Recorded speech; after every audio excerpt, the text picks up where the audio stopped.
નમસ્કાર, વડોદરા લાઈવ 24/7 માં આપનું સ્વાગત છે। ભરૂચ જીઆઈડીસીમાં વિશાળ તુષાર ટ્રાન્સફોર્મર કંપની આવી આગની ઝપેટમાં। ભરૂચ શહેરના ઔદ્યોગિક વિસ્તારમાં વહેલી સવારે ભયાનક આગ લાગવાની ઘટના સામે આવી છે।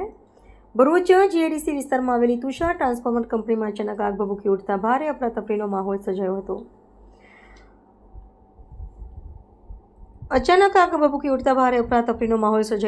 આગ લાગતા જ કંપનીમાંથી ઊંચી લપટાઓ અને ઘાટો ધુમાડો આકાશમાં ફેલાઈ ગયો, જે દૂર દૂર સુધી દેખાતો હતો।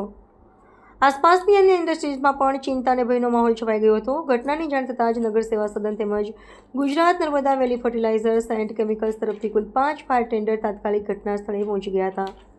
ફાયર બ્રિગેડના જવાનોએ કલાકો સુધી ભારે જહેમત બાદ આગ પર કાબૂ મેળવ્યો હતો।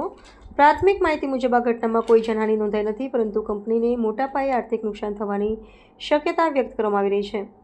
આગ લાગવાનું ચોક્કસ કારણ હજુ સુધી જાણવા મળ્યું નથી। ઇન્ડસ્ટ્રીયલ સેફ્ટી એન્ડ હેલ્થ વિભાગે સમગ્ર ઘટનાની તપાસ હાથ ધરી છે। ભરૂચ જીઆઈડીસીમાં બનેલી આ ઘટના ઔદ્યોગિક સુરક્ષા વ્યવસ્થા ઉપર ગંભીર પ્રશ્નો ઊભા કરી રહી છે।